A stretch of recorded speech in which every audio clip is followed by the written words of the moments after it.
And welcome, Hoosier fans, to another disappointed episode of the Assembly Call. As tonight, your Indiana Hoosiers fall to the Purdue Boilermakers 69-64 at Simon Skjodt Assembly Hall. This was a game that the Hoosiers led at halftime, and it was tied at 57 at the final TV timeout. And I tweeted, here we go. Who wants it more? Who's going to execute better? That's the team that'll win down the stretch. And I don't really know that you can say that Purdue wanted it more tonight, because I thought Indiana played hard, but they certainly executed better down the stretch, and that's what led to the victory for the Boilermakers. And it is a very consequential loss for the Hoosiers. We talked all week about how this was virtually a must-win for Indiana's NCAA tournament hopes.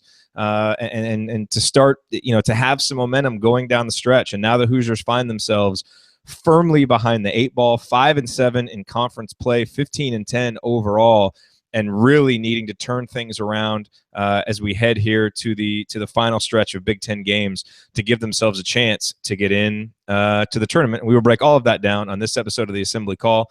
I'm your host, Jared Morris. I will be joined by Andy Bottoms and Ryan Phillips here on this episode of the Assembly Call. And we will start this episode, as we always do, with our Hoosier Proud banner moment. And for tonight's banner moment, I'm going to go to a play in the second half. It was 61-57. So I told you how, it was 57-57. Purdue comes out of that timeout. Excuse me. Purdue comes out of that timeout. They scored 2 buckets in a row. And Indiana's really, really in a tough spot at that juncture. And so what do? They give it to Thomas Bryant. And Thomas Bryant does what Thomas Bryant did pretty much the whole second half and just went and got Indiana a bucket. And it was a huge bucket because it stemmed the Purdue run. It got it back to 61-59 for Indiana. And Thomas finished with 17 points in the second half. And in a half where Indiana just struggled so much offensively, only scoring 0.98 points per possession. The second highest score for the Hoosiers had 4. Thomas Bryant really showed everything that he's got offensively. He was good inside. He was good shooting threes. Now, his defense wasn't great, and he got taken advantage of a little bit. But from an offensive standpoint, he kept Indiana in the game. And I thought that bucket in particular was indicative of what he was able to do in the second half, because when Indiana needed a bucket, they went to their star, Thomas Bryant, and though he didn't rebound well and didn't have a great first half, there are lots of warts on this performance for Thomas Bryant. But when you go and get 17 points and the next highest guy on your team gets 4 and you give yourself a chance to win, that's still something worth remarking about. And so some plaudits to Thomas Bryant for his offense there in the second half. But, of course, as we know, it wasn't good enough. And we will talk about all of that as we move forward on this episode of the Assembly Call. Well, tonight's banner moment, as always, brought to us by our friends at Hoosier Proud, an Indiana-based brand by Hoosiers for Hoosiers. Connor and the team at Hoosier Proud offer a line of T-shirts and accessories that are unmatched for anyone who wants a unique, stylish way to display their own pride in being a Hoosier. Check them out at HoosierProud.com and use the promo code ASSEMBLY to receive a 15% discount on your entire order. That's promo code ASSEMBLY to receive 15% off at HoosierProud.com. And we also have something special tonight, and that is a banner moment dedication from one of our longtime listeners, Valerie Elliott. It is my pleasure and honor to do this for you, Valerie. She wants to give a big shout out to her husband, Jim Strange, for patiently driving her through all of the I-69 construction to Bloomington from Indianapolis to Simon Skjodt Assembly Hall to see the Hoosiers play. As she says, he may have a degree from Purdue, but he's a Hoosier at heart. Happy 25th anniversary, Bo, as she says. So happy 25th anniversary to you, Jim and Valerie. Thank you for all your support for the Assembly Call over the years. All righty. Well, let's make the extra pass, find the open man, and get some opening thoughts from the rest of our team. We start with Andy Bottoms' Bottoms Line, brought to us by bracketology.fm. Well, as we've talked about with, really through the injuries, this team's stars have to play like stars. And tonight, only one of them did that. Thomas Bryant, as you said, you just put the team on his back in the second half and really almost willed them to win. But James Blackman Jr. was glad to see him back. I don't know if part of it was rust from, sitting out. And Robert Johnson I thought really from start to finish struggled to really get in the game and play well. Those two combined to go 5 of 25 from the floor, 2 of 13 from three-point range. And as you talked about in the second half, when nobody else could really get anything going, they were a combined 1 of 10 from the floor, 1 of 7 from 3. And this team is not going to beat certainly a good team, and Purdue is certainly that. When those guys play that way, they just have to, they can't afford those kinds of performances from them. And I guess in some ways give Blackman a little bit of a pass from a shooting standpoint, although missed a key block out late in the game, allowed I think it was PJ Thompson to get around him, get a key basket after IU had forced a miss. And I thought Robert Johnson really struggled throughout, had 2 turnovers early in the game, forced shots, and really made 1 3, made that 3-point play toward the end of the half. But I really struggled throughout the game, and I wasn't exactly sure what it was, and still I'm not. But in a game when those guys put those numbers up, you probably don't need to see the final score to know what the outcome would be for IU. Yep, and now we go over to Ryan Phillips for his rant brought to us by thebiglead.com. Ryan, please tell me that you're going to mention the awful, awful, awful double foul call there at the end of the game. One of the worst calls I've ever seen. Once again, we just got a crap burger handed to us by the Big Ten's officiating crew. I really want to say something else, but this is a family show. We're live on the radio. We're live on the radio. Hopefully there's a dump button. No, it was ridiculous tonight. I mean, both ways. There were some really bad calls both ways. I'm not going to say that cost in the end of the game. It did not. But Juwan Morgan played most of the game with 3 or 4 fouls and fouled out, only a few minutes of playing time. And that really just screwed up Indiana's rhythm because he was playing great defensively. And quite frankly, most of those fouls were garbage. I mean, they really were. Then Deron Davis, who was playing very well defensively, wasn't great offensively tonight, but was playing stellar defense, gets essentially punched in the face by Isaac Haas and goes down, and there's no call. And then on the other end, Purdue runs down, and Davis was out. He was on the floor rolling around in pain. Purdue runs down the floor, misses a shot, and then on the offensive rebound, you'd hope they'd blow it dead once they reset things, to get the injured player off the floor. They didn't let Purdue run through their offense again, and they got a wide open 3 because, they were playing 5-on-4. That's just bad officiating. Look, they had their break. Once their fast break was over and they reset their offense, call a timeout and get the injured guy off the floor. That's not fair to that kid, especially because then they waited a few seconds before they actually realized he was down. It's just, and then of course at the end they had Thomas Bryant drove in. I don't know if it was a charge or a block. I had some people telling me it was a charge. I had some people telling me it was a block. He certainly lowered his shoulder, but Caleb Swanigan was moving backward, and they called a double foul, which was just, I've never seen that. One official called a charge, the other called a block, and then they went and got together. And they decided that, okay, well, we were both right. Clearly, neither one of us was wrong. What's the worst decision we could make in this instance? Let's do that. Such a cop-out. The 2 stars of the game exit on a double foul. Just stuff like that is just so stupid. Like, have some kind of mechanism in place. Maybe don't be gutless and make an actual call. Maybe try that. I mean, it's one of those things where this conference and the NCAA as a whole, because if people think I complain about officiating for IU games, you should really check out my Twitter feed, not to plug it, but I complain about this in all games because I am at a point where I genuinely do not think the NCAA's officials know the rules of basketball. It has gotten to that point because they just string calls out, they string games out, they you can always see if they call too many fouls on one team in the first half, immediately they'll start calling fouls on the other team in the second half. And, it's everybody fouls at about the same rate. Everybody gets fouled while going to the hoop at the same rate. It should almost always end up the same. And they always try and balance it because they know they screwed up. And it's, if guys make bad calls, punish them. Don't assign them to the Final Four.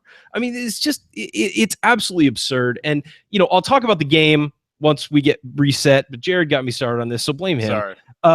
It's a very Trumpian misdirection by me. We don't talk about the actual issues with the team. Let's go off on something else. Yeah, let's talk about how terrible Pat Driscoll is for the next 15 minutes because I could do that for the whole hour, guys. It is more pleasant than talking about this eroding season. But but I'm not crazy, you guys. I mean, there was an awfully called game, and again, there were bad calls on both sides. There were bad calls on Purdue. And then, it was the inconsistency of calling a touch foul on the perimeter And then guys are just getting hammered in the post. It's like, we'll let that go. I mean, if it affects a shot, if it changes the game, if it screws things up for the guy taking the shot, yeah, you call it. But if a guy's on the perimeter dribbling around and they bump into each other and it doesn't affect anything, don't call the foul. And then, of course, they missed about 6 travels that were pretty obvious and a couple on IU, quite frankly. But, so I just think that the Big Ten needs to get its garbage together. Just figure out if a guy is a bad referee, you don't have to keep assigning him to games. I mean, there's nothing that says you have to keep doing that. So I've been keeping a list of people I never want to see officiate a game again. So I'm happy to provide them with that list. If it's necessary. Do you have it in front of you? I was just hoping that Tom Crean and Matt Painter would simultaneously throw chairs together, just into the middle of the court, just to protest the awful. Just out of solidarity. Out of solidarity, as an homage, whatever.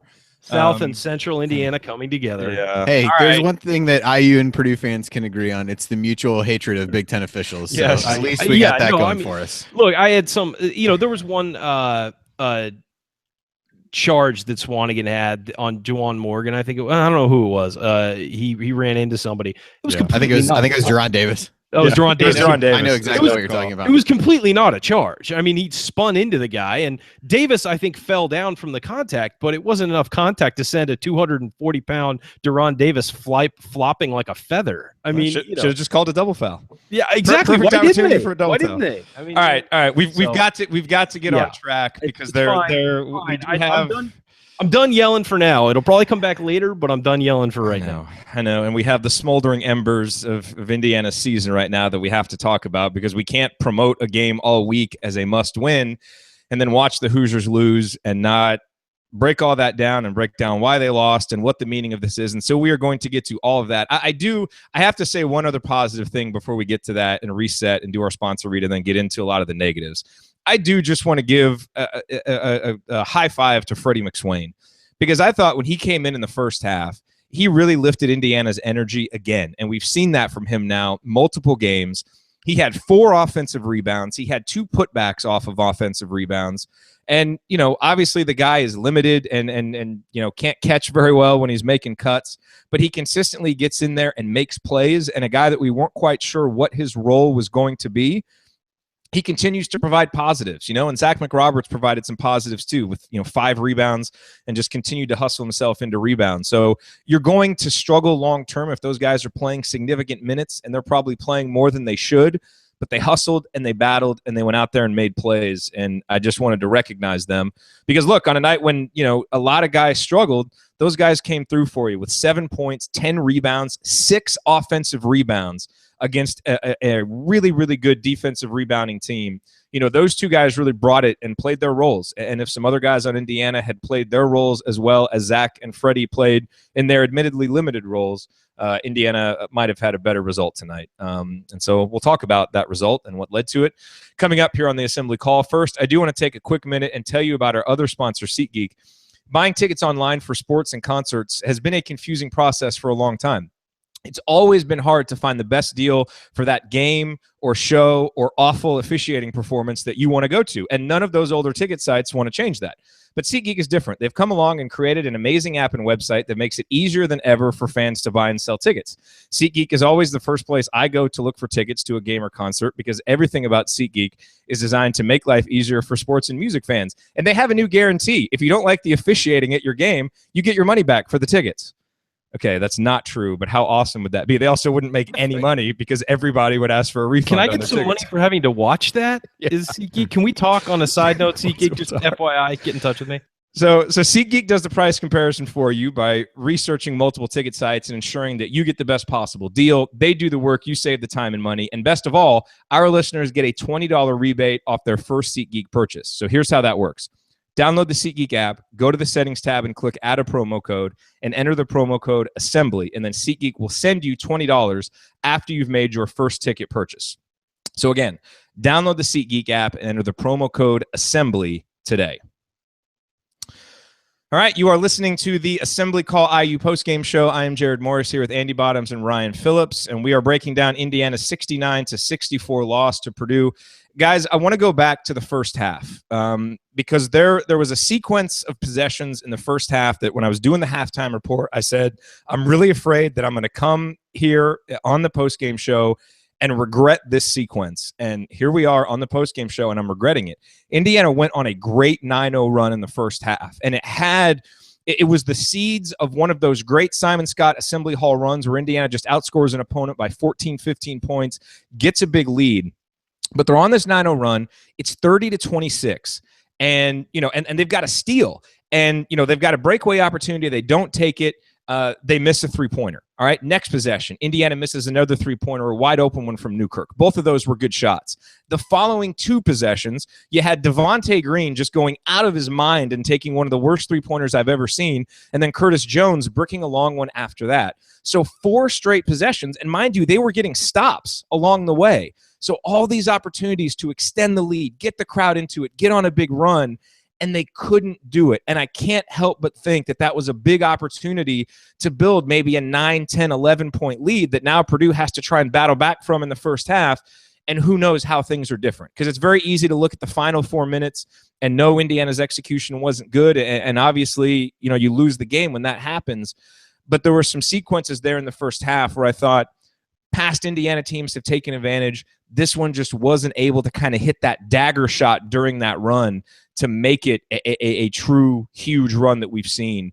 Andy, your thoughts on that sequence in particular, and just maybe any other spots in the game outside of the obvious there at the end where you thought this game was lost for Indiana? Well, I thought that stretch that you referenced there is definitely one that I remember. The first three-pointer that was taken was the one where Robert Johnson ran to the corner. Newkirk couldn't quite get a pass to him, and he was just hell-bent on taking a three-pointer when there was a huge open lane to the basket. And so that one, certainly started and wasn't good. The Devontae Green one was also not good at all. And yeah, I thought that was a key stretch. There was another stretch in the second half where IU got up by, I want to say it was 7, and Swanigan scored 6 straight points, and IU didn't score at all during that stretch. And that was another one to me that felt like there was a chance to start to pull away. And then, just kind of came right back. Yeah, it was 30. Bryant hit a 3 to make it 39-32. Swanigan gets a layup, turnover, another Swanigan layup on an offensive rebound. Robert Johnson missed another 3. I don't feel like that was a great shot either. I think it was when he tried to take off the dribble, and then Swanigan scored again. It's 39-38. And Blackman ended up hitting a 3 off an offensive rebound after that, but that was just a pretty poor sequence again from IU. They really struggled defensively in that stretch, and they didn't get good shots. And that was a chance as well, kind of similar to that stretch you had in the first. You had really seized the momentum, played pretty well out of halftime. Had held them scoreless the first couple minutes and build on the lead a little bit. And if you can get it to 10 points there, who knows what happens, but just couldn't do it. So those are the couple of stretches that stuck out in my mind. Ryan, what else stuck out to you? I think that as you mentioned earlier, I thought that the hustle from guys like McSwain and McRoberts rubbed off on other guys for stretches, but I just didn't think it was there from the guards tonight. Blackman, I know he's coming off an injury and he's trying to get back to where he was, but Robert Johnson, I mean, there's just no excuse for the way he played tonight. I thought he wandered through a lot of the game, and also, and I've harped on this for a while. It shocks me how in this team, when it's late, he has absolutely no urgency and awareness to get moving and get things going. And without Josh Newkirk and Blackman late, I don't think they even get shots up towards the end because he was just walking the ball around the perimeter. And, there's less than a minute to go and you're down by 4. Do something, you can't just stand on the perimeter. And I just felt like, right now his confidence is somewhere else. It's not inside his body because he's firing up shots without his normal, pace to them, without his normal rise and fire. He's and then when he doesn't score for a while, it's almost like he feels like he has to throw up a shot. And then with Blackman, I get that he's injured and he was trying to make some stuff happen on offense, and that's how you get 11 missed shots. But at the same time, simple things like that block out you mentioned, you can't get lazy on a block out that late in the game. I mean, you shouldn't do it ever, but I get in the flow of the game, you miss one, that's not the time to do it. The smallest guy on the floor gets a rebound put back. So this is the kind of game where I felt like Morgan, Bryant, Davis, when he was in there, McSwain, McRoberts were all locked in. And then the other guys just didn't help him out. And as you mentioned, kudos to Thomas Bryant for really fighting in a tough situation. It's two bigs that are difficult to go up against. And I thought he played an excellent game. And as I said before, I thought Juwan Morgan was playing well if he had just not been in foul trouble. And then I thought that McSwain and McRoberts, I mean, we complained about them being in the game too long in the last game, but they were great tonight. I mean, they really were. And they need to provide more offensively to justify being out there. But defensively and on the glass, they did a great job. Well, they didn't play together very much. That's the issue that we've had with them, not necessarily them playing individually. And I would say they had that stretch late in the second half where it was kind of like, oh boy, and they needed to get Blackman a rest. I'm sure because of his knee, but they were both on the floor, and I thought they did pretty well. I was surprised. I was kind of thinking, oh, this is a tough stretch, and I thought Indiana actually played pretty well with both of them on the floor, but they also had Bryant and other options to go to. Yeah, well, and then everybody, fouled out or was injured, so there wasn't any place to go. I mean, look, I agree with you. I thought Indiana's guards really let them down tonight because I thought the reason why Indiana was ahead for a long stretch is they really did a nice job of keeping PJ Thompson, Dakota Mathias, Ryan Klein in check. Those guys didn't really go off. Now, late in the second half, Mathias hit a three. Thompson, did a little bit and made some free throws late. Carson Edwards made a few plays late. And that was the difference. Their guards made plays, our guards didn't. And we've talked for a long time now. Ever since OG got hurt and since Juwan Morgan kind of became a shell of himself, and we finally started to see him emerge a little bit today. But he couldn't do much in the second half with the foul trouble. We said this team will go as Thomas Bryant, Robert Johnson, and James Blackman Jr. lead them. And it's so strange, with Robert. Because he had been so consistent up until the Northwestern game. And then ever since that Northwestern game, he's really struggled. And, I don't know if the change in roles has just gotten him out of sorts and having to, the extra defensive attention that he had when Blackman was out. And so it was, he had to force shots, but he wasn't getting the same good looks. And he just seems out of sorts. Like early in the game, he was taking shots that were contested, that were early in the shot clock off the dribble. And that's not him. And I'll tell you, let's not sugarcoat it, Jared. I mean, what happened was he played a really bad game. I don't think there's any greater stuff going on. We've seen this out of Rojo before. Right. I mean, we love him. He's a great player. No, but that's what I mean is he's been struggling now for several games. Right, but we've seen this out of him in the past too, where he shoots too much and tries to. And it's almost like it was a big game. There was a lot of adrenaline, and everybody wants to hit the big shot. I mean, Blackman was missed 6 3-pointers. He was 1 of 7. And, a couple of those he took because I want to hit the big shot that gets the crowd electrified. And I feel like he got that with Rojo too. And they forgot that, you'll get those shots if you work it around the perimeter a little more and move a little more and find yourself open. I mean, I don't think there's anything deeper going on here with not knowing roles or whatever. I think this is just flat out two guys not having a great game. But my point is they have to play better. I agree. If there's going to be any kind of turnaround, they've got to get it together. So, whatever it is, and again, Blackman coming off the injury, you're going to cut him a little bit of slack. But Robert, just can't play like this. The other storyline coming out of this game is Deron Davis. Yeah, obviously he went down. We didn't get any updates. I haven't looked on Twitter, so I don't know if there's been an update, but he didn't come back on the bench. When he fell, the way that he covered his face looked like a guy who feared a serious injury, just in that moment and the way that he couldn't move around. And it's a damn shame because, I thought defensively he was really good in the first half against Haas, pushing him off the block, making him catch the ball outside of where he wanted to. And that was a big reason why Haas was 1 for 6. And obviously Indiana missed, his presence and the depth that he provides when everybody started going down with foul trouble.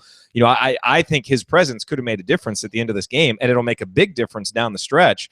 And if Indiana doesn't have him, that's obviously a big loss, and we'll wait to see what the reports are on that. All right, Andy, let's talk big picture here. I mean, again, we've mentioned how big of a game this was. Indiana needed to win to get another signature victory, to get back to 500, to not drop another home game. So, I mean, assess the damage, assess the carnage of losing this game.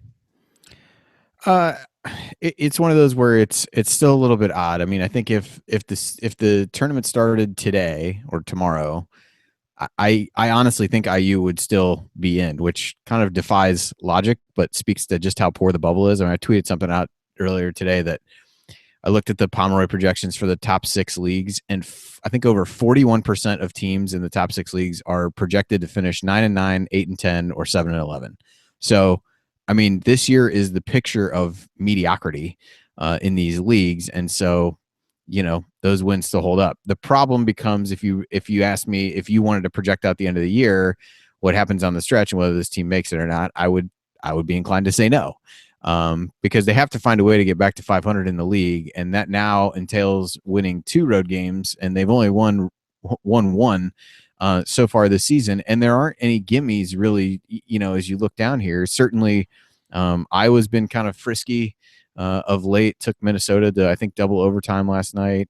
Ohio State, while not great, has played good enough at times. Won at Michigan, so there's just no gimmies, and the way this team's playing right now with so much inconsistency, it's hard to project forward and see them being able to play well enough down the stretch to get themselves to 500 in the league. By the way, frisky is a great adjective to use for a Fran McCaffrey team. Yeah, well done. Yeah, good word choice there, Bottoms. Yeah, I do my best. Yes, you do. You do. All right, so Ryan, let's take stock. Big picture. I think, and obviously we're getting some mentions on Twitter. When we're calling out, the play, the hustle of Freddie McSwain and Zach McRoberts before even the first break, as we kind of stretch for positives, that's not a good sign. And no, it's not a good sign.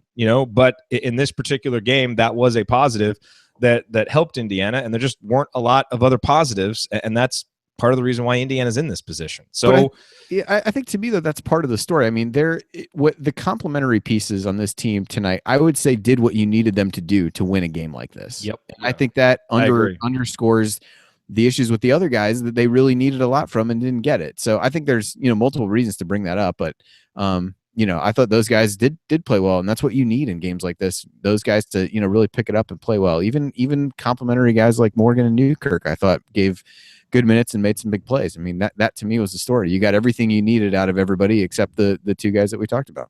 Yep. Yeah, if you're relying on Josh Newkirk to give you more than 8 points, 8 rebounds, 3 assists, a steal, and only 1 turnover, you're in trouble. That's what he should be giving you, and he gave you, I thought, exactly what he needed to. Talking big pictures, that's what we're going into and taking stocks. I mean, here's the thing for Indiana fans. I know everybody's disappointed with how the season has turned out, but right now you have to look at this team, and I know I'm going to get hammered for this. People are going to say you're making excuses. So wait for my entire thought here, okay?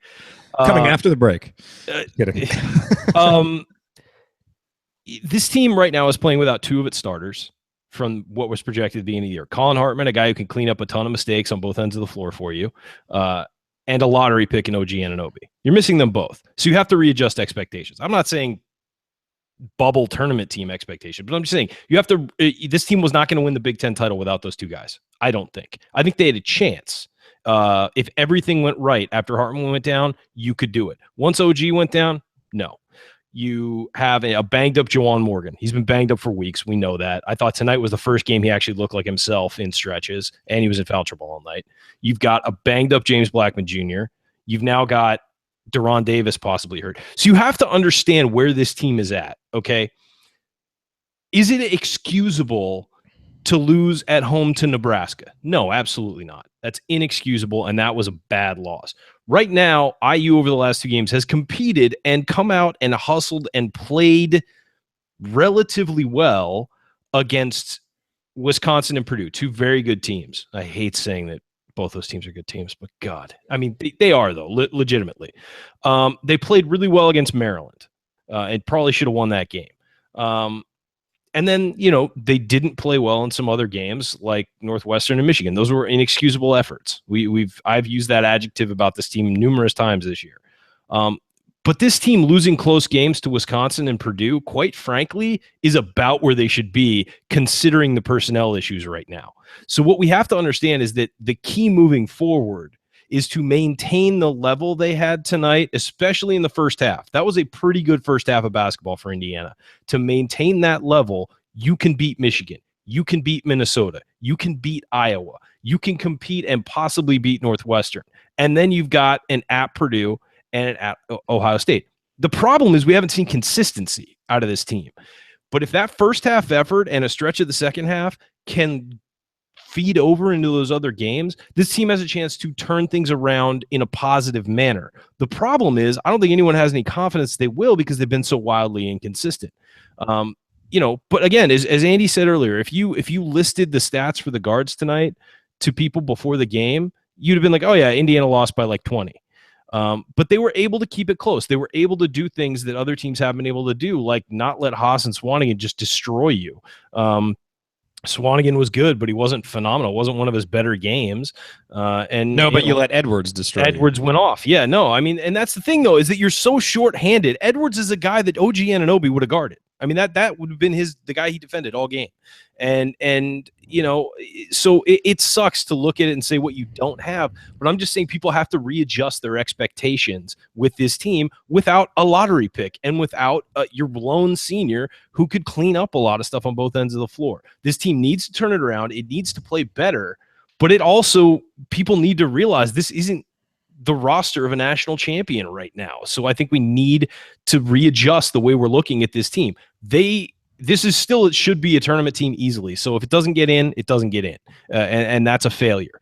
But you do have to readjust expectations with losing all the guys you've lost and having the guys you have had miss a lot of time. All right, I have a rebuttal. Andy just put in the chat that he definitely has some thoughts, so we are going to pick this up. We'll talk about that next year on the Assembly Call. First, I do want to take a quick minute and tell everybody listening why you should activate your free Assembly Call membership, and there are 3 reasons. Number 1, it's quick and easy. Just go to assemblycall.com/join. It'll take you 15 seconds. Number 2, it's how you get our best content. So by joining, you receive not only our weekly 6-banner Saturday IU Hoops News Roundup, but you also get our detailed post-game analysis emails delivered right to your inbox the morning after every game. We don't publish that content anywhere else. And third, it's how you connect with us in the Assembly Call community. So when you have a free membership, you can access our moderated post-game live chat, which is rolling right now with great discussion, and you can participate in the discussion forum. So if you like what you hear on the Assembly Call, becoming a member is the logical next step. Join us for free at assemblycall.com/join. All right, you are listening to the Assembly Call IU postgame show. I'm Jared Morris here with Andy Bottoms and Ryan Phillips discussing Indiana's 69-64 loss to Purdue and kind of taking stock of the big picture right here. And there are some other elements of this game that I want to get into, but I think we do have to respond, Ryan, to what you just said. And to be fair, you said even though expectations should be readjusted because of the injuries, this should still be an NCAA tournament team. Absolutely. And I think, let me clarify. No, just hold on. You had your chance. You just hold on for a second. Wait, this isn't my show? It's our show? That was my show. All right, because the issue here's the issue, all right? Number 1, I think a lot of us view Indiana as a program that doesn't have such an easily floating standard. And I get when you have great players injured, you're gonna change, whether you can win a national championship or not may change. But I will say, for a program like Arizona, they've dealt with lots of losses and they just keep on ticking. And it sure seems like there are enough good recruits that Indiana could do that as well. The problem is, even before the injuries, yes, Hartman was gone, and that was going to be a big loss no matter what. But even before everybody else started to get hurt, there were signs that something was off with this team. There were the no-show efforts against, a team like Fort Wayne. There was the turnover issue. There was the defensive inconsistencies. There were signs that things weren't right. So the injuries have exacerbated that, but it's not like this is a team that was clicking on all cylinders and then all of a sudden the wheels just fell off simply because of the injured players. There are deeper issues, and they aren't just issues that have cropped up this year. They're issues that we've seen for really out of the last 3 seasons, other than the great 2 months at the end of last year. That's where the frustration comes from. And just look at tonight's game. Look, to beat Purdue, you were going to have to not turn the ball over, right? In Purdue's 3 losses in Big Ten play, their opponents had turned the ball over 15% of the time or less. And Purdue was only turning people over 16% of the time coming in. Indiana turns it over on 21% of their possessions. So even in a game like this, where you're playing a team that doesn't really force turnovers, and it's such an important key for the game, Indiana can't do it. And they shoot themselves in the foot, and look, you can save a couple of those possessions, maybe you score, maybe it's a different game. That hasn't changed. It hasn't improved at all season.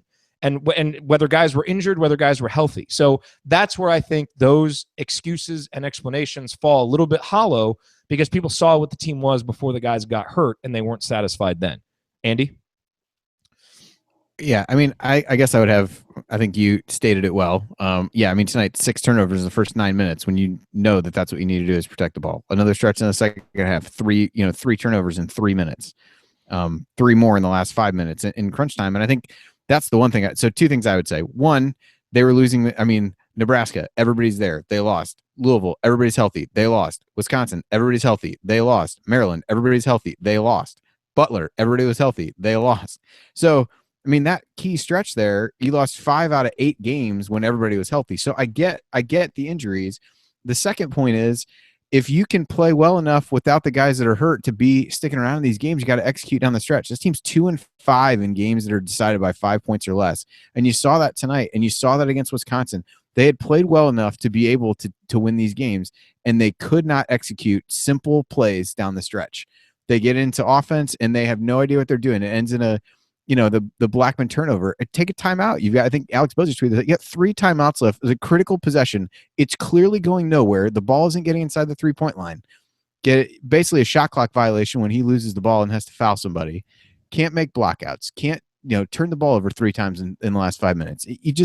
Those are issues that plague them. So if you're good enough to play for the first 35 minutes of the game and hang around with the personnel that you have, then there's not. At that point, it can't be an excuse to not win some of these games. And I think that's what the problem is. People look at the late game execution, and it's consistently poor. And you start thinking, that's what people get, coaching, just waiting. Like, what's the out of bound, take a timeout. Somehow a play is run that gets Freddie McSwain the ball in the corner behind the 3-point line. What in the world was discussed in the huddle that leads to that situation? And I don't blame that on McSwain. I don't blame that on the personnel. There's plenty of blame to go around for this, but that's the thing to me is inability to play well down the stretch in close games when it really matters the most, even after you've played maybe even over your head during other parts of it to be able to sustain that. And the other thing is they're losing those games before. And while no one is arguing it isn't a factor, it just, to me, it just rings hollow at some point. You've got to find ways to get it done. And again, tonight you saw, not to bag on the, Tim Priller thing again, as we've kind of joked about on the radio show, but my God, you've got 2 big guys in the game. You have literally one guy over 6'6" who isn't fouled out and isn't there. And there is no point at which you think this guy is going to get on the floor. At some point you need to use the roster to build depth that might be able to be usable in these situations, and clearly not usable in these situations. Mr. Phillips? Yeah, to respond, I would say that I think that it looks like we're out of time. Sorry, we're going to have to wrap up. Sorry. No, go ahead. For those of you who don't listen to our radio show, this happens all the time to me. And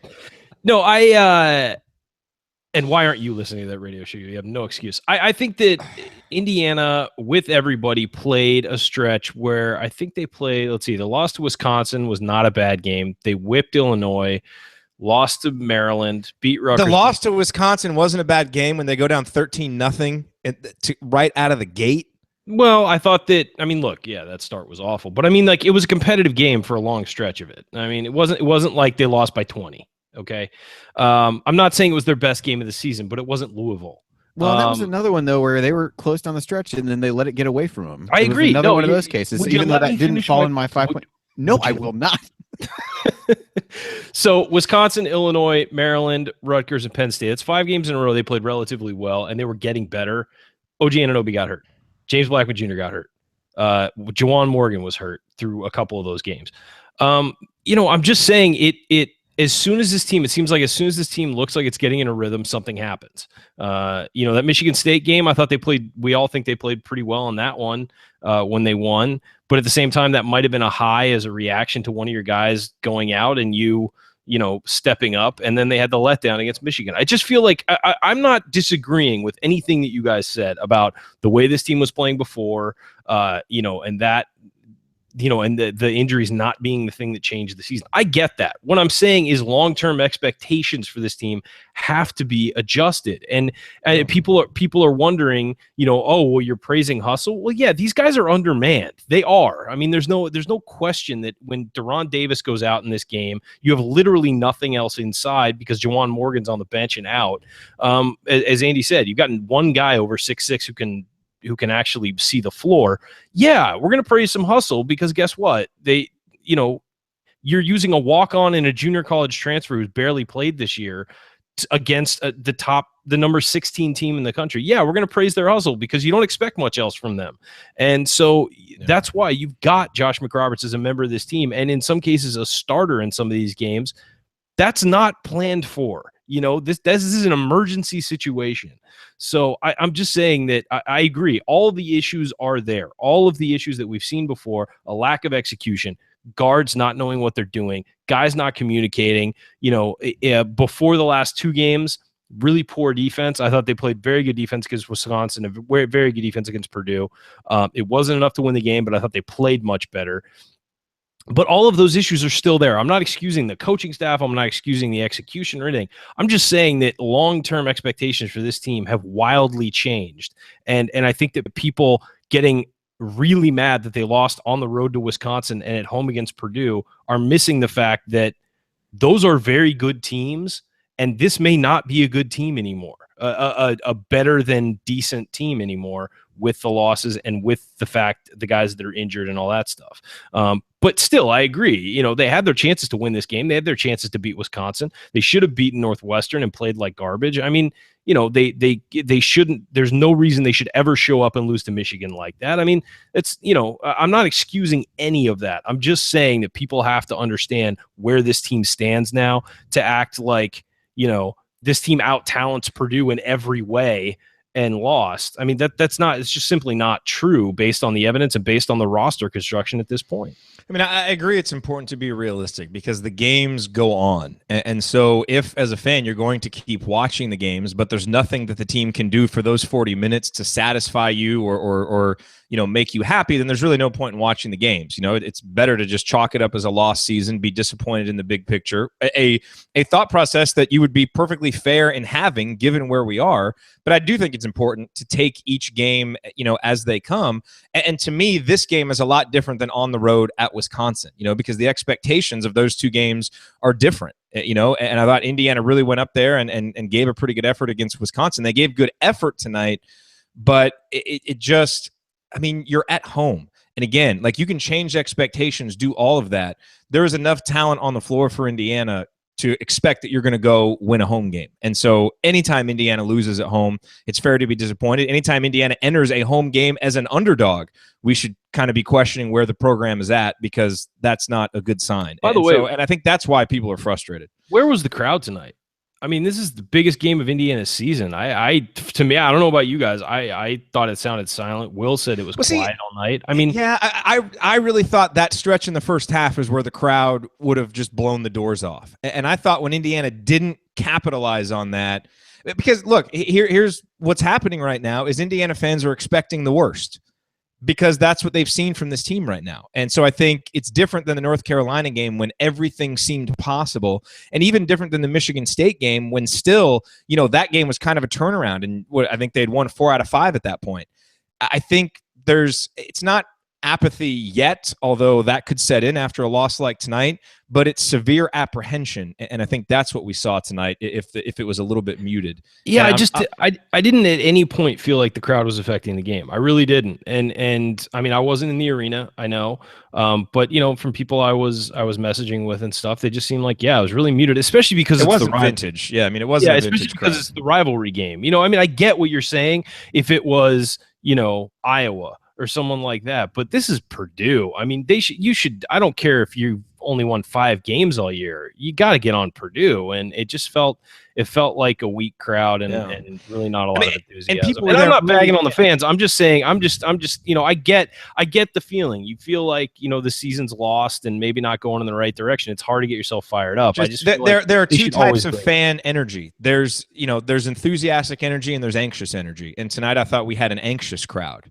The difference with the North Carolina game is you've got an enthusiastic crowd. It's early in the year. This is a national title contender. It's a lot different when you're clutching as hard as you can to your season, and it feels like with every ball that doesn't bounce your way, something, you're going to lose, your chance at the NCAA tournament. So I don't know. I mean, anything else that we want to get to from this game? The one other thing that I do want to mention that I think is worth mentioning is the regression really of Indiana's freshman guards, because Devontae Green played a couple of really nice games there and was a virtual non-factor tonight. I mean, he had a couple of rebounds, had that awful shot that he took.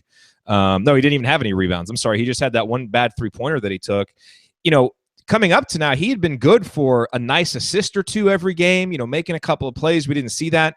Curtis Jones was a virtual non-factor. I mean, Andy, I know they're freshmen and all of that, and freshmen are inconsistent, but are you at all concerned that, this far now down the stretch, those guys are basically empty, and what they played 20 combined minutes, 17 combined minutes. 17.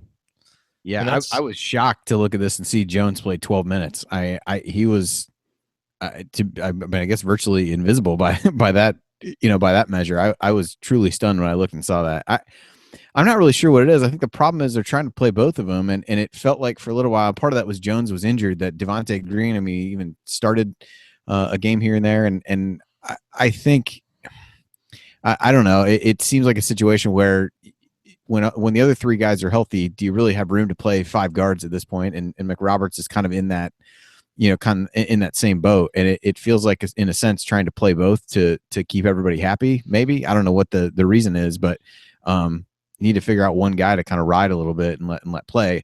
The flip side of that is I'm not sure either one has done anything recently that would suggest they're the person to do that. But I thought Green was on a good, kind of a good role there. Had really shown well from a passing perspective. Certainly post entry, we, praised him for a lot. And then, these last couple of games hasn't played very much and hasn't necessarily played well. So I definitely think a little disappointing for them, because they really, maybe more than some of the other new guys have been able to kind of ease their way into things with, Newkirk and Robert Johnson and James Blackman, when healthy, all playing a ton of minutes. So, a guy like Deron Davis has really been thrown in, and a lot has been expected of him because IU just doesn't have a lot of other big guys at this point. But I think those guys have, to me, had somewhat of the luxury to be eased in a little bit. So yeah, I think it is concerning. I don't know if I said, well, let's play one of them, the bulk of those minutes and not have the other one play hardly at all. I'm not sure who I would pick at this point based on how they've played these last few games.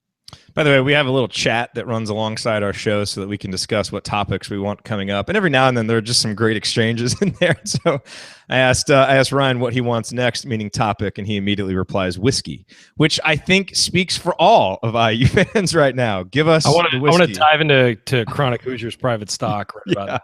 All of the whiskey. Chronic, send it our way. We need it. Real quick, I want to talk about Thomas Bryant because we hit him off the top. I don't know if you guys got a chance to really talk about him because, again, phenomenal in the second half offensively, all things considered, since no one else stepped up. But it is a concern that he only got 3 offensive rebounds or 3 rebounds. Now, 2 of them were offensive, and he really battled for them late, and that was nice to see. But, as good as Thomas was offensively, he wasn't great defensively, and part of that was because he played with foul trouble. The rebounding, wasn't great.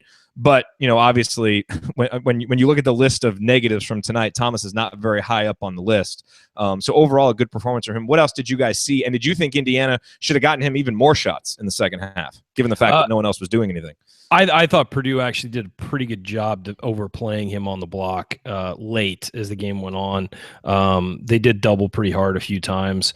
But no, a few weeks ago, I said that Thomas Bryant, if I was advising him, I'd tell him to come back because I just thought he was playing terribly and he didn't look like an NBA player. He's certainly turned that on its head over the last couple games. He is playing the way that we expected him to play from the beginning of the season. Now, a part of me is ticked off that he wasn't playing this way earlier in the year, but he's really hit his stride and he's playing like the guy we knew he could be. The rebounding, I think that Morgan and Newkirk both grabbed a lot more rebounds than we would expect them to, and I think that hurt his rebounding totals. Newkirk certainly was in there on a bunch of them early, and I think maybe he stole a few from Thomas. So I don't think that's really as big a concern as the numbers would lead you to believe. Sometimes they just don't bounce your way, but it didn't feel like Indiana was getting pounded on the glass. So I was okay with it. That wasn't where Indiana lost the game. No, they battled them too. Indiana actually slightly won in rebounding, which was nice to see, and that was strength on strength. So yeah, they did what they needed to do there. That wasn't a spot where I thought that they lost the game or anything like that. But with Thomas, as always, there's some issues with like I mean, look, he lost the ball one time out of bounds. The ball went right off of Swanigan's leg, and they called it Purdue's ball, which was just absurd. But how do you expect Pat Driscoll to make that call? I mean, he's only right on top of the play. Yeah, he was only a foot away. I don't know how I can expect him to make that call. Yeah, dial it down a little bit, buddy. Sorry, you're right. You're right. I got to rein that stuff in. But no, I thought it was a great effort from Thomas on both ends of the floor. I thought that he was a little quiet in the first half, and then I thought he really early in the game, I mean, and then I thought that he really turned it up, and he battled Swanigan to a standstill pretty much, and that's your probably one of the leaders for Conference Player of the Year, and I thought he battled to a standstill. And I think I've been saying this for weeks, is that there's nobody in this conference that can stop him head to head. I think he's as talented as anybody. It's just a matter of utilizing that talent in the proper way. And I thought for the most part tonight he did that. I thought defensively, I thought he was okay. He wasn't great, but he was okay. But he was also up against, you got to consider the opponent and who he was guarding and who he was up against. So I thought it was a really great performance from Thomas tonight, and that's the kind of thing we've been expecting all year. Hey, by the way, Ryan, Candy Stripes in the chat wants to verify that it's whiskey the drink, not whiskey as in Wisconsin, that you want. Just to make sure. No, I lived in Wisconsin for 2 years, and I don't want any more of that. So no. Andy, any lingering thoughts on Thomas Bryant and or anything else from tonight's loss to Purdue? I mean, just to reiterate what you guys said, I thought Bryant was just fantastic, particularly in the second half. This game could easily have gotten away from IU if it wasn't for him. And I don't know that there were a lot of other opportunities to get him the ball. I think, Purdue started to double him a little bit more late in the game as he had so much success. I think he took 8 of the 26 shots from the floor for the team in the half. So I think that's a fairly good ratio from that standpoint. I thought defensively he was, at times he did a much better job of really using his lower body and kind of rooting Swanigan or Haas out. And then there were times when they got the ball with 2 feet in the paint. So those have been issues for him that I thought kind of came and went. You saw some improvement at times, and I guess that is somewhat indicative of the fact that I think this team has played a lot better defensively over these last 2 games. I think 1.01 points per possession tonight, and I think you saw a couple times when they got into cases where they had to rotate defensively, and they actually looked like they knew what they were doing, which at various points of the season that did not seem to be the case. So I guess that's another positive if you really want to look at one, to playing a really good offensive team and holding them to that from a defensive standpoint was certainly a positive. But so good to see they've improved there. The problem is the offense has regressed a little bit, and we'll see what happens from there. I'm just trying to look up a little bit at the at Twitter here. Sounds like Crean said Deron Davis didn't return to the game, wasn't feeling well after taking a blow to the face. I mean, that seems like that's kind of encouraging, right? Well, I don't know. He looked woozy. I think he's probably went off concussion, broken nose, some combination of the two. If I had, I think he went off to get evaluated for concussion, because even after they stood him up, he was off balance. So, but hopefully it's something that's a few days and he'll be fine. What I wanted to say about Bryant real quick is the thing I loved about him tonight is just he kept going after Swanigan and Haas. He did not back down for that. And did you guys notice that when he starts in the post and then pops to the perimeter, his 3-point shot looks a lot better? Who's been calling for that all year? Everybody, literally everybody. You can't take credit for that. Who's on a radio show has been calling for that specifically for you? I'm trying to think of the guy's name. It's on the tip of my tongue. I can't. I'm not sure. I don't know. Who would it be? By the way, if you two guys ever talk over each other again, I'm calling a double foul and ejecting both of you from the show. That's how we're going to handle things. I'd love to go on break right about now after this one. All righty. We've got some final thoughts coming up. We're going to give you those here on the Assembly Call. And we deliver our final thoughts during Last Call, which is brought to you by our friends at Yogi's Bar and Grill in Bloomington, where you get 10% off of your food during Indiana basketball games. Yes, that's 10% off of your food order during IU games at Yogi's. Just tell them that the Assembly Call sent you, and then stick around after the game for the Assembly Call IU postgame show, which Yogi's broadcasts live after IU games. And one of the main reasons that Yogi's broadcasts our show live after IU games is because we have a longtime audience member who works there and put in a good word for us and helped make that happen. And it is her birthday today. We found out on Twitter. So, Shaylin, we want to wish you a happy birthday from all of us here at the Assembly Call. Thank you for being such a loyal audience member and for helping get our show on at Yogi's, which is absolutely awesome. We appreciate it, and we really appreciate you. So, again, go to Yogi's, 10% off your food during IU games. All right, last call is coming up next. Stick with us. All right, you are listening to the Assembly Call IU postgame show. I am Jared Morris here with Andy Bottoms and Ryan Phillips, and we are wrapping up our postgame coverage of Indiana's 69-64 loss to the Purdue Boilermakers tonight. A disappointing night for Indiana fans. It was a chance for Indiana to get back to 500, a chance for Indiana to get another signature win on the resume, and they weren't able to do either. And so here we sit at 5-7 with 2 more home games, 4 more road games, and really needing to do a lot of work, probably at least go 4-2 over these final games and maybe do something in the Big Ten tournament, which hasn't exactly been something that you can count on. So, again, we called this a must win. You get outside of a must win when you lose, and you start thinking about the reasons, okay, well, maybe we can still salvage this thing. And so that's kind of where we are now. And so, yeah, that's where we are. But let's head into last call, guys. Let's get some final thoughts here before we wrap up. Andy, we will go to you for your last call first. Well, I'm not going to really talk that much more about the game. I think we've done that. Just wanted to wish all the best to Alex McCarthy, who has been, I think we've had him on a couple of the offseason shows before. So he is leaving the IU beat and going to Alaska, which, 1, we're hoping the officials from tonight's game are sent to, and 2, many of us may want to go to avoid any further mention of this game. But no, Alex has been done a great job covering IU. Over the last handful of years. I think he started in 2012. So has definitely been a big part of the IU community. So we wish him all the best. He's even said this will give him a chance to listen to the show now. I did tell him that we would leave it up to him to decide whether he decided if that was a good development or a bad one. But we also, kind of threw out the chance that maybe he can hop on with us sometime. So definitely wish him all the best as he heads up north, and thanks for all he's done covering IU basketball, and we'll move on without him to the next game against Michigan. And as we've kind of talked about these last couple of weeks, it's one game at a time. Every game is the biggest one, and certainly it's hard to see a scenario where IU can right the ship and get to the NCAA tournament if they don't win on Sunday. So it's the next in the line of must-win games, I guess we'll say. Yeah, and who wouldn't want to come on the Assembly Call and have the honor of being interrupted by Ryan? I mean, that's just something that every IU media member needs to experience. It's an honor. It is an honor. All right, Ryan, last call. That's disappointing. I think we're all disappointed tonight. One thing I'm not disappointed in is the effort, as we mentioned. I thought that, these guys came out from the beginning and played hard. And they're just in over their heads right now. And I think more than the loss of players where you're losing the stats, you're losing the chemistry, and you're losing, whatever confidence you've built in those guys. So now you're trying to incorporate new people and do new things. And, but there's no excuses anymore. I mean, this team has to get better. I mean, talking about injuries is not an excuse. It's just sort of, this has happened. It's a reality. So what do we do now?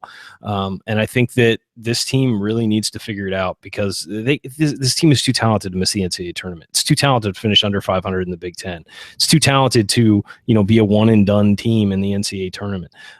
They're playing for those guys who can't play right now, OG Anunoby and Colin Hartman. They have to remember that, and they got to go out there and give that kind of All-American effort every single time. And they have to play better. They just have to straight up play better. You can't have up and down games and these yo-yoing performances by the guards and things like that. These guys have to come out and play great every game. They saw that example from Yogi Ferrell last year, and quite frankly, they need to start following it. They're juniors now. They're not seniors like he was, but they're juniors, and they've played enough that they need to be able to start turning in some of those performances that are solid, reliable, and better than what they've given their teammates so far. It's just been inconsistent, and it needs to get better, especially when you have a guy like Thomas Bryant killing himself on the interior, and then nobody is stepping up on the outside. It needs to stop. Everybody needs to get on the same page and play better. No, there's no question about it. I mean, Indiana needs to play better, and Indiana needs to be coached better. I mean, I think both of those things need to happen. And, here we sit. I mean, there's 6 games, and all of these games are going to be played, and Indiana isn't totally out of it yet. The problem when you lose a game like tonight is it just becomes a lot harder for the math to work out and to see how this happens. And to me, it's a much more disappointed feeling after tonight's game than we had on Sunday against Wisconsin for a number of reasons. I mean, number one, you're on the road at Wisconsin. You know, you're expected to lose by 13 or 14 points.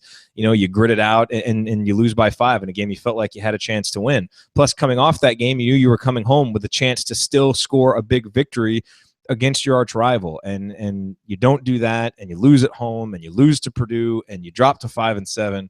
You know, for all of those reasons, it just, you know, this game hits like a ton of bricks. It really does. And I think everybody feels that way. And you always feel that way when you lose to Purdue. And hats off to Purdue, because they're a good team. They're a balanced team. You know, they've got some good players. And they didn't play a great game for them tonight, but they did tonight what Indiana did often last year, which is go out, you know, maybe without your A game, but still find a way to make plays late on the road to win. And that is disappointing to us as IU fans, because we're, you know, one season removed from seeing that and experiencing that and having a team that did that. And obviously that was a senior-laden team, and we don't need to go over all of the differences, but that's what this year's group is missing. And so, you know, I wrote in our post-game email after Wisconsin that, you know, this was really kind of a choose-your-own-adventure time for IU fans, because, you know, you can either spend the rest of the season, you know, lamenting, you know, how frustrating the big picture is, lamenting how bad the first 25 games of the season had been, you know, and you'd be right to do that, and it would be fair to do that, but the games are still going to be played, you know, and the guys obviously went out and gave us a great effort tonight, not great execution, but great effort. And you know, so I do believe that they deserve, you know, our support, and that means we can get frustrated during the games and after the games, you know, but let's stick with them, because there is talent there. And so it is not inconceivable that this team could go 4-2 down the stretch and find a little something. I mean, hey, they seem to have found a little bit of a defensive identity. If they can mix in a little bit more offense with that, maybe they figure out the turnovers a little bit, hey, maybe you can get something going. And I know you're all shaking your heads right now and you're in disbelief hearing me say that, because, well, why haven't we done that all season? And I don't have a good answer for you. I'm not saying that it's likely. I'm not saying I'm expecting it, but the games are on the schedule. The talent is on the roster. Let's see, you know, let's be hopeful that something good can come of these final few games, and maybe this season can turn out better than we thought. But either way, tonight is a disappointing night for IU fans, because you lose to Purdue and everything that game meant. And so as fans and as a team, we got to pick up the pieces and get ready to play on Sunday, because we owe Michigan some payback. We need a win in the worst way, especially at home. And so let's just go do that. It won't erase the bad taste of tonight, but it'll at least be something positive moving forward. And right now, what this program needs more than anything is a good, solid win and something positive moving forward. Hopefully they can get that on Sunday. That game starts at 1 o'clock Eastern time against Michigan. It is on CBS. We'll be there at halftime. We'll be here after the game to break it all down. And we will have a radio show for you tomorrow as well to talk more about IU-Purdue and more about the big picture. So we hope that you will listen to that. Have a good weekend, and then we will talk to you all on Sunday. Until then, keep your elbows in and your eyes on the rim. And go Hoosiers.